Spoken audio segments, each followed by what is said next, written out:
കരഞ്ഞുകൊണ്ടിരിക്കുന്ന ഉമർ റളിയല്ലാഹു അൻഹുവിനോട് പ്രിയപ്പെട്ട അണികളെ ചോദിച്ചു, എന്തിനാണ് പ്രിയപ്പെട്ടവരെ അവിടെ നിന്ന് കരയുന്നത്? സന്തോഷിക്കേണ്ട ദിവസമല്ലേ? ഒരുപാട് സ്വത്ത് കിട്ടിയില്ലേ? ഒരുപാട് ആഭരണങ്ങൾ കിട്ടിയില്ലേ? ഇറാഖ് എന്ന് പറയുന്ന രാജ്യത്തെ തോൽപ്പിക്കാൻ കഴിഞ്ഞില്ലേ? ഈ സമുദായത്തെ തിരിച്ചു പിടിക്കാൻ കഴിഞ്ഞില്ലേ? അതുകൊണ്ട് അവിടെ എന്തിനാ കരയുന്നത്? സന്തോഷിച്ചു കൊള്ളുക എന്ന് പറഞ്ഞപ്പോ ഉമർ ഇബ്നുൽ ഖത്താബ് റളിയല്ലാഹു അൻഹു പറഞ്ഞതെന്തെന്നറിയോ? സമയത്ത് റസൂലുള്ളാഹി സ്വല്ലല്ലാഹു അലൈഹി വസല്ലം യഖൂലു, അല്ലാഹുവിന്റെ റസൂൽ പറയുന്നതായി ഞാൻ കേട്ടതാ, ലാ തഫ്തഹു ദുനിയാ അലാ അഹദ് ഇല്ലാ ലഖിയല്ലാഹു അസ്സ വജല്ല ബൈനഹുൽ അദാവത വൽ ബഗ്ളാ ഇലാ യൗമിൽ ഖിയാമ. അല്ലാഹു ഒരാൾക്ക് ദുനിയാവിന്റെ സുഖവും സ്വത്തും ആഭരണങ്ങളും ആഡംബരങ്ങളും സ്വത്തുക്കളും അല്ലാഹു തുറന്നു കൊടുത്താൽ, അല്ലാഹു പണവും സമ്പാദ്യവും എല്ലാം ഇങ്ങനെ തുറന്നു കൊടുത്താൽ, അല്ലാഹുവിന്റെ ഹബീബായ പ്രവാചകൻ പറഞ്ഞുവത്രേ, ഖിയാമത്ത് നാൾ വരെ അവർക്ക് പരസ്പരം ശത്രുതയുണ്ടാക്കാൻ ആ പണം ഒരു കാരണമാണെന്ന് അല്ലാഹുവിന്റെ റസൂൽ പറഞ്ഞത് നിങ്ങൾ കേട്ടിട്ടില്ലേ? ഉമർ റളിയല്ലാഹു അൻഹു പറയുകയാ, ഞാൻ പേടിച്ചു പോകുന്നു, ഞാൻ അത്ഭുതപ്പെട്ടു പോകുന്നു. ഈ ആഭരണത്തിന്റെ പേരില്, ഈ പണത്തിന്റെ പേരില് അല്ലാഹു പടച്ച തമ്പുരാ നമുക്കിടയിൽ ശത്രുത തന്നാലോ, നമുക്കിടയിൽ അല്ലാഹു വെറുപ്പ് തന്നാലോ, നമുക്കിടയിൽ അല്ലാഹു തർക്കം തന്നാലോ ഞാൻ പേടിച്ചു പോകുന്നു എന്ന് ഉമർ ഇബ്നുൽ ഖത്താബ് റളിയല്ലാഹു അൻഹു പറയാം. കാരണം ഇന്ന് നമ്മുടെ നാട്ടിൽ അസൂയയും വഴക്കും ബഹളവും ഉണ്ടാകുന്നത് എങ്ങനെയാ? പരസ്പരം ഒരു സഹോദരൻ വീട് വെച്ചു, അവനേക്കാൾ വലിയ വീട് ഇക്ക വെച്ചാൽ ഇക്കയോട് അനുജൻ ഉടക്കും, പാല് കാച്ചിന് പോവില്ല, വീട് താമസമാകുന്നതിന് പോവില്ല. എന്തുകൊണ്ടാണ്?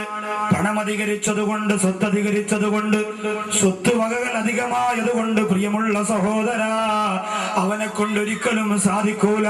അവന്റെ ജീവിതത്തിൽ അല്ലാഹു പടച്ച തമ്പുരാൻ കൊടുത്ത പണം അധികരിച്ചതിന്റെ പേരില് പരസ്പരം കൂടപ്പുറപ്പുകൾ തമ്മില് അസൂയ വെച്ചുകൊണ്ട് അക്രമം പുലർത്തിയിട്ട് എന്തിനേറെ കൂട്ടുകാരന്റെ കഴുത്തറുക്കാൻ വരെ, സഹോദരിയുടെ കല്യാണത്തിന്റെ പ്രിയപ്പെട്ട പെങ്ങളുടെ കഴുത്തറുത്തിട്ട് താലിച്ചരട് പൊട്ടിച്ചു കൊണ്ടുപോര കൂടപ്പുറപ്പിന്റെ കരപത്രത്തിലൂടെ വായിച്ച പ്രിയപ്പെട്ട സഹോദര, സ്വത്തെഴുതി കൊടുക്കൂലെന്ന് പറഞ്ഞ പ്രിയപ്പെട്ട അച്ഛന്റെ ശരീരത്തിലൂടെ കാർച്ചട്ടിൽ കിടന്ന വാഹനം കയറ്റിയിറക്കി പോരെ പൊന്നുമക്കളുടെ കാലഘട്ടമാണ്.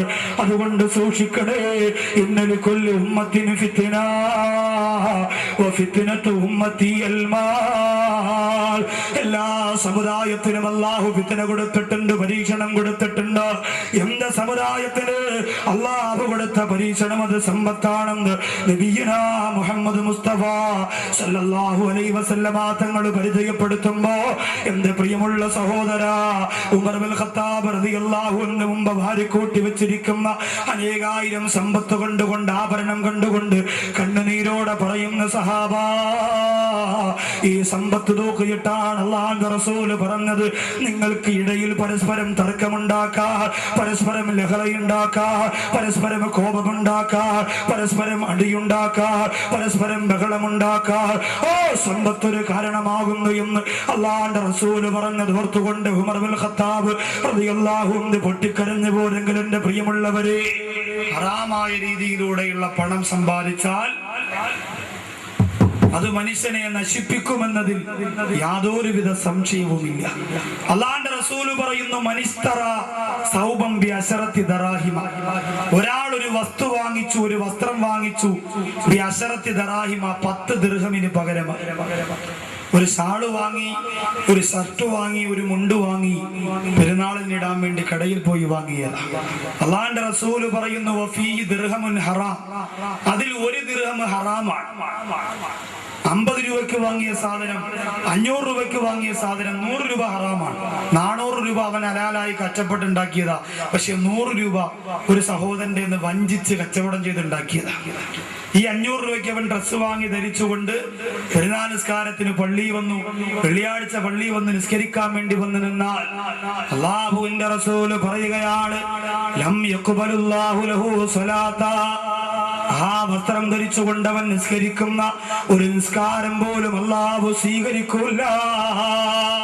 ഹറാമായ 1 ദിർഹമേ അതിലുള്ളൂ, ബാക്കിയൊക്കെ ഹലാലായ കാശ്. എന്നാലും അതുകൊണ്ട് ധരിച്ച വസ്ത്രത്തിൽ ധരിച്ച നിസ്കാരം അല്ലാഹു സ്വീകരിക്കൂല.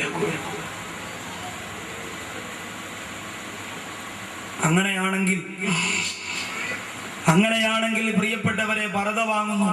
1500 രൂപ കച്ചവടക്കാർ പറഞ്ഞു.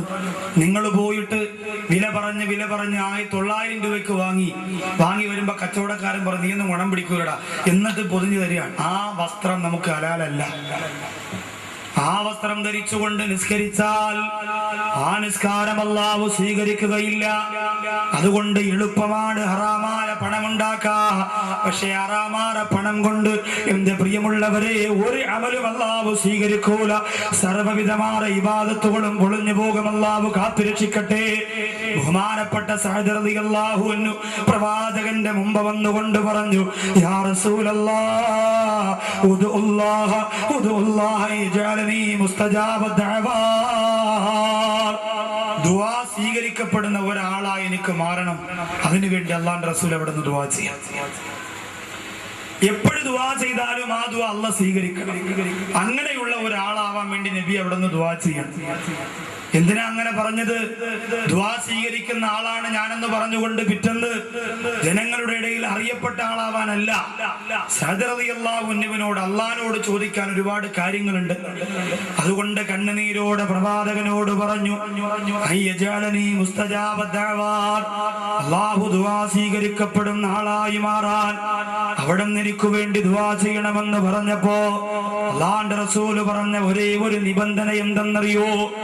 എംഎസിന്റെ പരിപാടിക്ക് വന്നിരിക്കുന്ന പ്രിയപ്പെട്ടവരെ, നിങ്ങൾ ചെയ്യുന്ന ദുആ അല്ലാഹു സ്വീകരിക്കാൻ, ഉസ്താദ് ബാക്കവി ചെയ്യുന്ന ദുആ അല്ലാഹു സ്വീകരിക്കാൻ, ഹുസൈൻ ഫാദിൽ ചെയ്യുന്ന ദുആ അല്ലാഹു സ്വീകരിക്കാൻ, ഞാനും നിങ്ങളും വീട്ടിന്റെ അകത്ത് പോയി നിസ്കരിച്ചിട്ട് നിസ്കാരം കഴിഞ്ഞ് മുസല്ലയിലിരുന്ന് പൊട്ടിക്കരഞ്ഞുകൊണ്ട് അല്ലാഹു പടച്ചതമ്പുരാനോട് കണ്ണുനീരോടെ കൈ ഉയർത്തിയിട്ട് ചെയ്യുന്ന ദുആ അല്ലാഹു സ്വീകരിക്കാൻ ഒരൊറ്റ നിബന്ധനയാണ് അല്ലാഹുവിന്റെ റസൂൽ പറഞ്ഞു കൊടുത്തത്. അത്തിബ് മത്അമക. എന്റെ സഅദേ, നിന്റെ ഭക്ഷണം നീ നന്നാക്കുക. ഭക്ഷണം നീ നന്നാക്കുക. നമ്മൾ ഭക്ഷണം നന്നാക്കുന്നല്ലോ. തവാഫ് ചെയ്യണ കോഴി കഴിക്കാത്ത ചെറുപ്പക്കാരുണ്ടോ? തവാഫ് ചെയ്യണ കോഴി എന്ന് പറഞ്ഞാൽ കമ്പിയിൽ ഇങ്ങനെ കറങ്ങിക്കൊണ്ടിരിക്കണ കോഴി. ഉമ്മാമാർക്ക് വരെ അത് മതിയല്ലോ. നമ്മളിന്ന് ഏറ്റവും അധികം ഇപ്പൊ ഗൾഫിൽ പോയിട്ട് ആദ്യമായിട്ട് ഷവർമ കഴിച്ച ഒരു കൂട്ടുകാരൻ പറഞ്ഞു വന്നാ, കഴിച്ചു കയറുന്നപ്പോ മറ്റൊരു ചോദിച്ചു, എങ്ങനെ ഉണ്ടായിരുന്നാ? കുഴപ്പമൊന്നുമില്ല, പക്ഷേ ആ പേപ്പർ തിന്നാൻ മാത്രം ഇച്ചിരി ബുദ്ധിമുട്ടുണ്ടായിരുന്നു. ആദ്യമായിട്ട് കഴിക്കല്ലേ, മൂപ്പർക്ക് അറിഞ്ഞൂടാ തുലിച്ചാ കഴിക്കേണ്ടത്. അപ്പൊ അത്തിബ് മത്തഴമക്ക, ഭക്ഷണം നന്നാക്കുക എന്ന് പറഞ്ഞാൽ ഇന്ന് ഭക്ഷണം മോടി പിടിപ്പിച്ച ഭക്ഷണങ്ങളല്ലേ, അത് നല്ലതാണ്. പക്ഷേ അതല്ല റസൂലുള്ള പറഞ്ഞതല്ല. ഭക്ഷണം നന്നാക്കാൻ അല്ലാഹുവിന്റെ റസൂല് പറഞ്ഞത് ഹറാമില്ലാത്ത ഭക്ഷണം കഴിച്ചാ ഉസ്താദ് ബാക്കവിയല്ല, ഏത് ബാക്കവി ദുആ ചെയ്താലും, ഏത് ചെറുപ്പക്കാരൻ ആമീൻ പറഞ്ഞാലും, ഏത് പാവപ്പെട്ടവൻ ദുആ ചെയ്താലും ആ ദുആന് അല്ലാഹുവിന്റെ മുന്നാമാറ സമ്പാദ്യമുണ്ടല്ലോ. ഒരു രൂപ പോലും നമ്മുടെ ഭക്ഷണത്തിൽ കലർന്നു പോയിട്ടുണ്ടെങ്കിൽ നമ്മുടെ ദുആ അല്ലാഹു സ്വീകരിക്കൂല. എന്തുമാത്രം ദുആ നമ്മൾ പൊട്ടിക്കരഞ്ഞുകൊണ്ട് ചെയ്യുന്നു. അല്ലാഹുവേ, ഓച്ചിറയിലെ എംഎസിന്റെ അൻസാറുൽ മുസ്ലിമീന്റെ പാവപ്പെട്ട മക്കള് സംഘടിപ്പിച്ച ഈ അനുഗ്രഹീതമായ പരിപാടിക്ക് നിറഞ്ഞു കവിഞ്ഞ പാവപ്പെട്ട ചെറുപ്പക്കാരന്റെ മനസ്സിന്റെ നന്മ കൊണ്ട്, അവര് ചെല്ലുന്ന സലാത്തിന്റെ പവർ കൊണ്ട്, അവര് നിറകണ്ണുകളോടെ പറയുന്ന ആമീന്റെ പുരുഷ കൊണ്ട് ഈ ദുആ നീ സ്വീകരിക്കണേ അല്ലാഹ്, ഈ ദുആ നീ സ്വീകരിക്കണേ റബ്ബേ. അല്ലാഹുവിന്റെ ഹബീബായ പ്രവാചകർ സല്ലല്ലാഹു അലൈഹി വസല്ലമ തങ്ങൾ ഉഹദ് യുദ്ധത്തിന്റെ രണാകണത്തിൽ കണ്ണുനീരോടെ സഹാബത്തിന് പറഞ്ഞു കൊടുത്ത ഒരു രംഗമുണ്ടല്ലോ.